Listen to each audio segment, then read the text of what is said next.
Hey, it's Mr. Jeffries here again.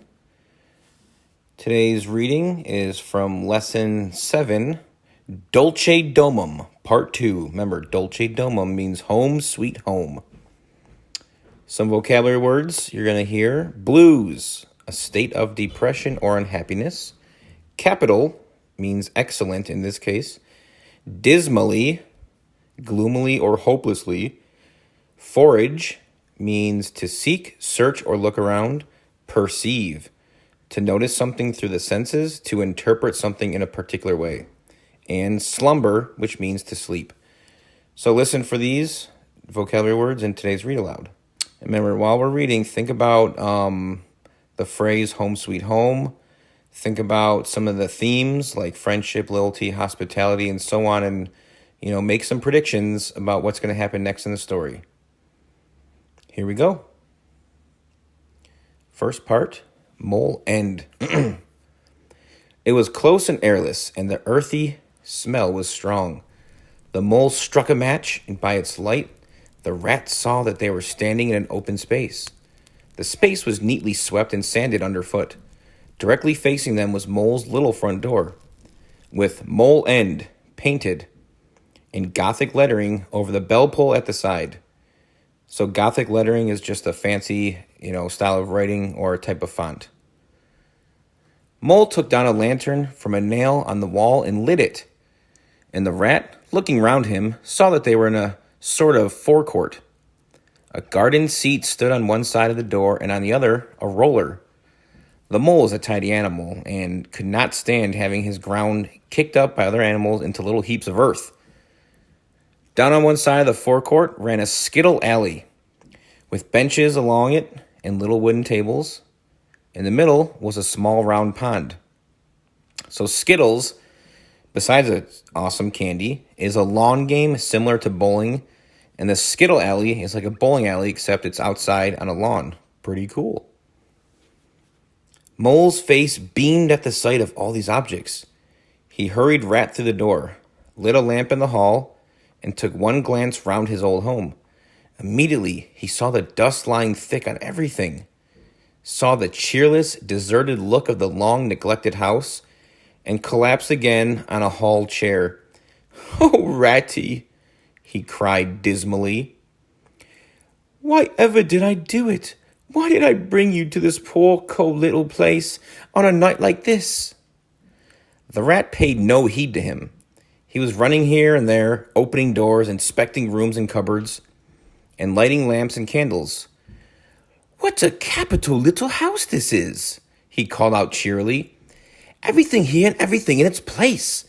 The first thing we want is a good fire. I'll fetch the wood and the coals, and you get a duster." Next part, deferred housekeeping. Encouraged by his companion, the mole dusted and polished with energy, while the rat soon had a cheerful blaze roaring up the chimney. He hailed the mole to come and warm himself, but Mole promptly had another fit of the blues. "Rat," he moaned, "how about your supper? You poor, cold, hungry, weary animal. I've nothing to give you." "What a fellow you are for giving in," said the rat calmly. "Why, only just now I saw a sardine opener on the kitchen dresser, and everybody knows that means there are sardines about somewhere. Pull yourself together and come with me and forage." So again, forage means to look for or search for something. They went and foraged accordingly, hunting through every cupboard and turning out every drawer. The result was not so very depressing after all. A tin of sardines, a box of Captain's biscuits, nearly full, and a German sausage encased in silver paper. "There's a banquet for you," observed the rat as he arranged the table. "No bread," groaned the mole. "No butter, no caviar, no champagne," shouted the rat, grinning. "And that reminds me, what's that little door at the end of the passage?" "Your cellar, of course." So in case you're not sure or didn't know, caviar is an expensive delicacy of special salty fish eggs. Ooh, some people love them. Champagne is a fancy, fizzy type of wine. So think about it. Is Rat serious or joking when he says there's no caviar or champagne? So think about sarcasm. Rat made for the cellar door and presently reappeared with a bottle in each paw and another under each arm. Now, wherever did you pick up those prints? Make the place look so homelike, they do. No wonder you're so fond of it, Mole. Tell us about it. And how about you come to make it what it is? The Mole, much cheered by Rat's fine compliments, took time to show off his splendid abode. The Rat, though desperately hungry, allowed the Mole to hold court. At last the Rat succeeded in decoying him to the table, and had just got seriously to work with the sardine opener when sounds were heard from the forecourt without. Sounds like the scuffling of a small feet and a confused murmur of tiny voices. Now, all in a line, hold the lantern up a bit, Tommy. Clear your throats first. Where's young Bill? What's up? Inquired the Rat. I think it must be the field mice, replied the Mole. They go round carols singing regularly at this time of the year. I used to give them hot drinks and supper, too, sometimes. Let's have a look at them, cried the Rat, jumping up and running to the door. Next part. Housework and carolers. It was a pretty sight that met their eyes. In the forecourt, lit by the dim rays of a lantern, some 8 or 10 little field mice stood in semicircle. They had red scarves around their necks, and their forepaws were thrust deep into their pockets. With bright, beady eyes, they glanced shyly at each other. As the door opened, one of the elder ones that carried the lantern proclaimed, "Now then, 1, 2, 3. And forthwith, their shrill little voices rose up into the chill night air. Villages all this frosty tide, let your doors swing open wide. The wind may follow and snow beside, yet draw us in by your fire to bide. Joy shall be yours in the morning. Here we stand in the cold and the sleet, blowing fingers and stamping feet. Come from far away you to greet, you by the fire and we in the street, bidding you joy in the morning. For ere one half of the night was gone, sudden a star has led us on, raining bliss and benison, bliss tomorrow and more anon, joy for every morning. The voices ceased. The singers exchanged sidelong glances, but for a moment only.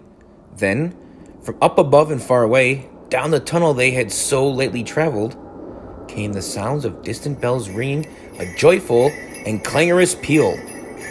A clangorous peal is a loud clanging or ringing of bells. Very well sung, boys, cried the Rat heartily. And now come along and warm yourselves. Yes, come along, field mice, cried the Mole eagerly. This is quite like old times. Shut the door after you. Pull up that settle to the fire. Now, you just wait a minute while we, Oh, Ratty, he cried in despair. Oh, we've nothing to give them. You leave all that to me, said the masterful Rat. Here, you with the lantern.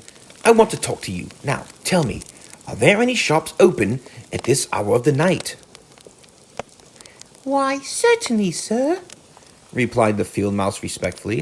At this time of the year, our shops keep open to all sorts of hours. Then look here, said the Rat. You go off at once, you and your lantern, and you get me. Here much muttered conversation ensued, such as, Fresh, mind. No, a pound of that will do. If you can't get it there, try somewhere else. Yes, of course, homemade. Finally, there was a chink of coin passing from paw to paw. The field mouse was provided with a basket for his purchases, and off he hurried. The rest of the field mice perched in a row on the settle, their small legs swinging, gave themselves up to enjoyment of the fire. Next part. A little winter cheer. The Rat, meanwhile, was busy examining the label on one of the bottles. I perceive this to be ginger beer, he remarked approvingly. The very thing. Now we shall be able to mull some ginger beer. Get the things ready, Mole, while I draw the corks. So ginger beer is kind of like a root beer. It did not take long to prepare the brew, and soon every field mouse was sipping and coughing and choking, for a little mulled ginger beer goes a long way, and wiping his eyes and laughing. They act plays too, these fellows, the mole explained to the rat. Make them up all by themselves, and very well they do it too. They gave us a capital one last year, about a field mouse who was captured at sea by pirates. Here, you were in it. Get up and recite a bit. The field mouse addressed got up on his legs, giggled shyly, looked around the room, and remained absolutely tongue-tied. His comrades cheered him on. Yeah, let's go. Come on, you can do it. Mole coaxed and encouraged him, and the rat went so far as to shake him, but nothing could overcome his stage fright. The now mute field mouse was saved from further encouragement by the sound of the door opening. The field mouse with the lantern had reappeared with a heavy basket. And the last part, Dulce Domum, home sweet home. There was no more talk of placating once the contents of the basket had been tumbled out onto the table. Under the generalship of Rat, everybody was set to do something. In a very few minutes, supper was ready. As they ate, they talked of old times. They clattered off at last, very grateful indeed.